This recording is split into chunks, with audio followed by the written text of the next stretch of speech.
sheep grazing, a field of wildflowers, a shoreline, a very high sky. And you can see there mainly the great line of the horizon. But you will eventually be judged by the fact that you didn't just make a film, you made a work of art.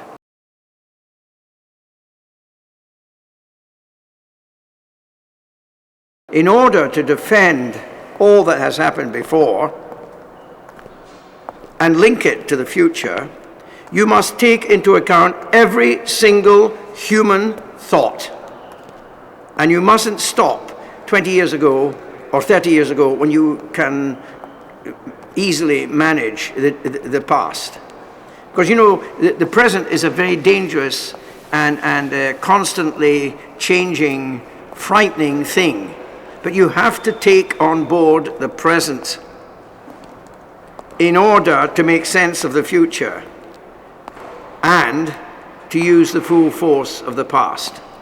And therefore, this applies to any situation, especially if you are involved in some terrifying thing like war and in a battle. If you've got your army safe behind the lines that you have set up, behind the walls, and you must advance the army, you need to go to certain people who will be not afraid to go ahead of the lines, okay, and go into enemy territory and go into a world where they can see things that the army cannot see. And they have to come back to the main body, to the hundreds of thousands of people who are here, and say, we, 2 or 3 people, we saw something which you have to take on board now, otherwise you cannot take action. If you don't take on board what we're going to tell you, you cannot manage to win. Now, in matters of truth, in matters of art, you must win.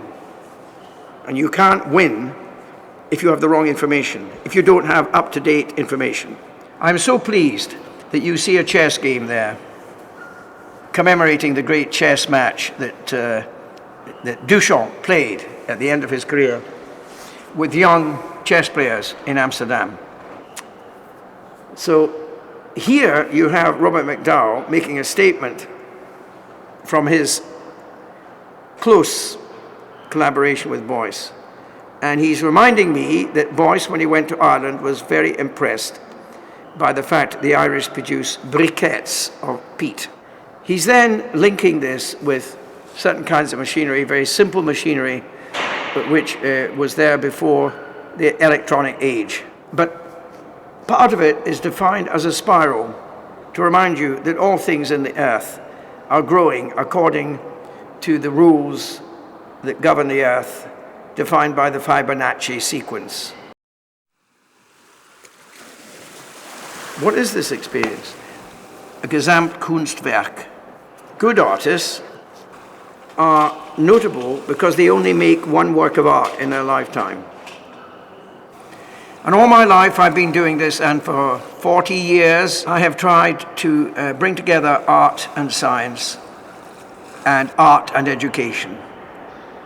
And in this perfect building here, I am able to feel at home with Joseph Beuys, with Thaddeus Cantor, with Paul Niagu.